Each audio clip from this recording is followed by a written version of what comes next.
What's up guys? Sam here, your voice in Phoenix real estate. Today I want to talk about losing a listing and the main reason, in my experience, why that happens. I'll tell you a story. About 2 weeks ago, I went on a listing appointment, got a call out of the blue. This guy had a beautiful home in Chandler, wanted to list it, and called me and wanted me to list it essentially. So I went out there. The house is probably going to sell for somewhere between $350 and $400, depending on when he lists it and what the inventory is doing at that time. There's a few factors. We go through the home, introduce myself, we go through the home, we tour it, he tells me everything he's done. We sit down, he starts asking me about my marketing. I give him the whole spiel, right? I lay out everything that my company and myself do to market the home. I tell him what I think the house is worth.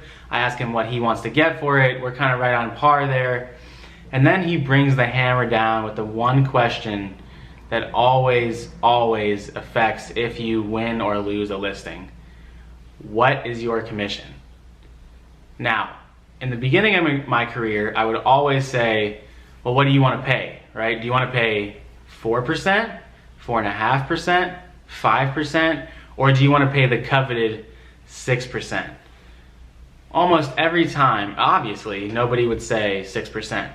But as time goes on and you become a more experienced agent, you have to understand that you need to really respect yourself and understand the amount of work that goes into selling a house and the amount of money that you have to spend to properly market a house.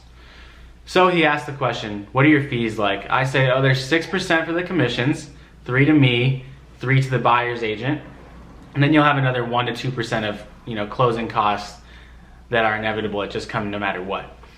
He didn't seem to balk at it, but he did ask, well, what does that 6% get me? So I went on to explain to him, we do professional photography, we do videos, we do direct mail, we do the online thing, which everybody does, right? So we do a lot of stuff that other people don't do, like the professional photography, the drone, we bring in the stager, and we do print marketing. That is why we charge that full 3%. Now, like I said, he didn't balk at it, but he did say he would follow up with me in a few weeks. I followed up with him weekly, and he never followed up with me. So just this morning, I called him, and he said, hey Sam, we're gonna end up going with another agent. We appreciate your time, but it just didn't work out. So I asked him, okay, if you don't mind me asking, why? And he said, well, another agent who's top 1% in the state offered a steep discount of 1% on the list side. So I'm thinking to myself, okay, I'm top 1% as well. I didn't offer that. What could he possibly be doing? Anyway, they're gonna go with him. I can't discount my services 2%. I just thought it was interesting that top 1% agents are giving a 2% discount. I think that if you're really a good agent, you don't need to discount your services. And also, if you're going into the negotiation about commission already reducing your services rather, how hard are you really gonna work for the seller?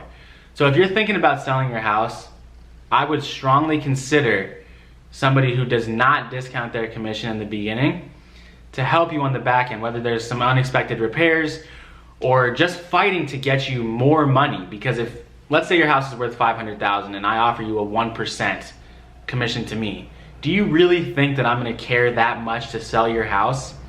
No, I don't care that much. If it's Saturday and I'm out with my friends or out with my girlfriend, I'm probably not gonna go and show your house. But if I'm getting that full 3%, I'm gonna work my ass off to get you every single dollar that I can get you. I'm gonna negotiate harder and I'm gonna work harder for it. So yes, while the extra 2% he's gonna save on $400,000 is nice, it's $8,000.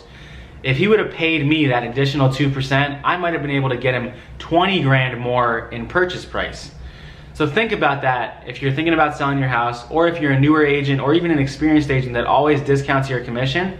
I'm not saying you should never discount your commission, but in the very beginning on a listing appointment, don't discount your commission, don't sell yourself short. Talk about what you provide as an agent, and then let the seller make the decision. If they're only about commission, they're probably not a client that you want to build a long-time relationship with. I get it, not everybody's gonna do this, but I think that you really need to fight for it.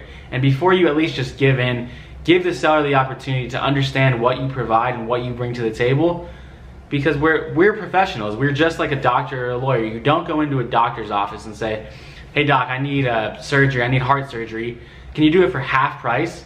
That would never happen. right? I understand the severity of the situation is a little different, obviously, but we're professionals. This is how we get paid. This is how we eat. So it's super important that you don't discount your commission. And if you're a seller, you need to listen to what the agent is bringing you and telling you how they're gonna market the house, what they're gonna do, what kind of money they're gonna spend. And if they're just flat out offering you a flat fee of $3,000 or 1%, I would strongly consider talking to some other agents and thinking about that before you just go ahead and sign with that. That's all I got for you today. If you have any questions about anything in real estate, whether you're an agent, a buyer, or a seller, thinking about investing, the Phoenix market's super hot. I'd love to talk to you. Reach out anytime. My contact information is below.